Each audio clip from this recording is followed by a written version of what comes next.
Welcome to the third in our four-part series dedicated to the American caregiver. You know, 4 out of every 10 adults ages 30 to 64 are caregivers. Over the next decade, those ranks will continue to increase. And joining us again, we're so happy to have him, is Dr. John Segal, CEO of Discount Medical Supplies, a man who is dedicated to helping caregivers and the ones that they care for. We're so glad to have you back, John. Thank you very much for having us back. You know, I want to know right off the top, why did you get involved in this? What's your personal story and connection? I was, I guess, a caregiver from a very young age. When I was 10 years old, my father was diagnosed with cancer. And we were left home, my brother and my mother, to help take care of him. And for 3 years, he suffered from cancer and then eventually passed away when we were 13. And right at the end, my mother got sick on top of it and was home and needing some care and some help besides the nurses that were in the house. So we started at a very young age. Right after that, my grandmother got diagnosed with Alzheimer's, and she was living with us.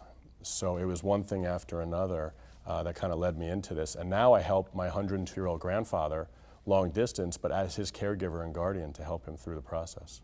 Wow. You know, you're quoted as saying that caregivers should conduct their caregiving duties like a business. What do you mean by that? Well, a lot of us forget what we have to do every day. So as a CEO of a company, you want to delegate certain tasks to certain people to get through the day and to get through the year. So I believe that caregivers should have their medical supply team, and that's where we come in to help them out. They should have their doctor team. They should have their friends and family that are their team to help the caregivers get what they need, their dietary, their exercise.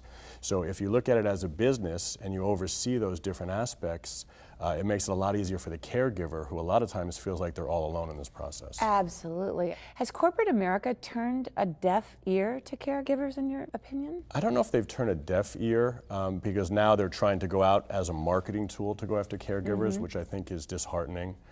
We started our company because we're all caregivers. In fact, all of the friends and partners that you work with in our company are in the same situation that caregivers are. So they want to hear their stories, they want to listen, and they want to walk them through the best products available to them, because they're using those products for their family members already.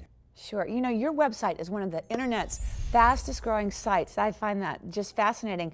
But is it safe to say that consumer education plays just as an important role in the ability to purchase medical supplies? That's where I'm a little bit confused. No, absolutely. We decided to make it a place where caregivers can get information not only about their products, but about things they can do to take care of themselves.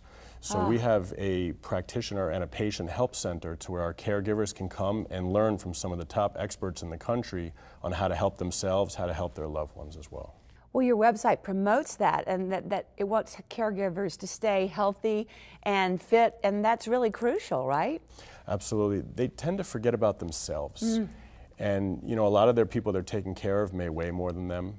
You know, especially if it's a female taking care of their husband or their spouse, it's much more difficult to lift them. So they forget about the pain that they're in, they forget about their exercise, they forget about what they need to do for themselves, because if they're not fit, they can't take care of their loved ones. Absolutely. What would you say is the single most important thing a caregiver should keep in mind?